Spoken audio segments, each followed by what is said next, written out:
All right, a couple of questions that have been hanging around for a few days. Look at that, 5 days and 4 days. Not sure why I didn't get to these earlier. I didn't see them there when I checked, but that's all right. We've done a few of these in class now, but I'll just go through these as well to make sure everyone's okay with them. All right, here we go. So we've got to factorise. Both of these questions are asking us to factorise, so let's get that sorted there. Okay. 3 to the n plus 1 plus 2 times 3 to the n plus 3 to the n minus 1. Okay, well, it looks like 3 to the n is a good candidate to factor out here, doesn't it? Let's see if that's actually going to help us. So 3 to the n, to equal 3 to the n plus 1, I must have had another 3 there. You can see that if I multiplied those two together, I'd add the indices. N plus 1 would give me n plus 1, so that's okay. The middle term, 3 to the n's gone out, so that's easy enough. That's just 2 of them. I had 2 of them, so I just need the 2 there. I'll get rid of that one now. We don't usually write that, but that's just so you can see where it came from. And the last little bit, 3 to the n minus 1. Well, 3 to the n went out of the front, so I've got 3 to the negative 1 left over. So what does that leave me with? Well, it's 3 to the n. And here I've got 5 and a third.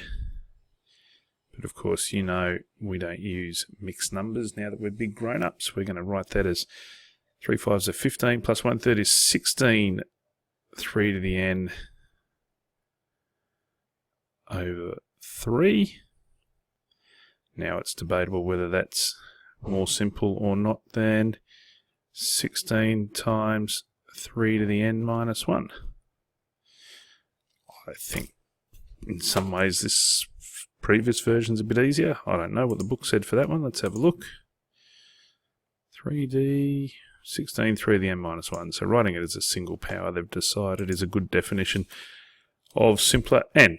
I guess it doesn't have fractions and we're not great at those either, so fair enough. Let's have a look at the next question. We're looking at b here, question 3b. 4 to the power of x minus 2 to the power of x minus 20. Okay.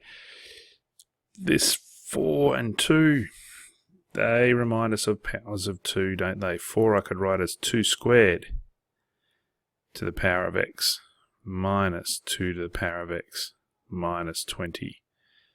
Now, when I have a power raised to a power, they get multiplied together.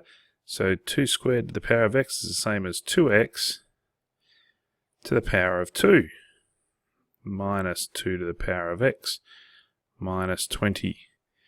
Hopefully, you can see that this is just a quadratic. You imagine if I had a squared take 2, take a, take 20.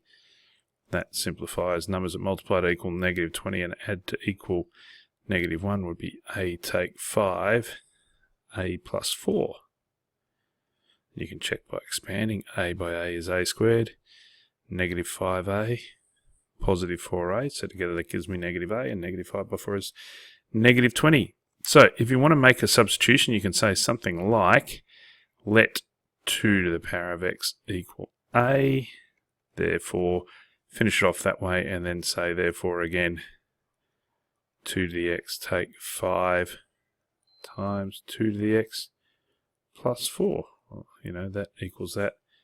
Therefore, the whole thing equals that. I don't usually make that substitution. I encourage you to keep going until you see that this is a quadratic without having to change it. Just put it in brackets if that makes it easier for you. Anything in brackets can be essentially treated as a variable. So that'll work. So here I need numbers that multiply to equal negative 20, add to negative 1, because I've only got one of those to the power of x terms in the middle there, and obviously it's going to be negative 5 and 4, so we just finish it off. 2 to the x minus 5, 2 to the x plus 4. Check by multiplying out if you're keen, but you're done. There you go. I hope they helped you a little bit. I'll see you in the next video. I think we've got a few things people have asked for, a bit more on domain and range, so I might do another one going over that. I've got a new site that'll let me put questions in, so I might have a little bit of a play and you guys can be my guinea pigs. And the other thing is, looking at some of the rational functions, there are a couple of tricky ones in there with non-horizontal asymptotes, oblique asymptotes. And Matt asked me about them, Matthew, and I thought, we don't really need them, but why would I deprive you of that knowledge? And it's probably good just in case anything like that comes up on a problem-solving question in the exam or something like that. So I might do a couple of those anyway. See you in the next vids, guys. Cheers. Bye.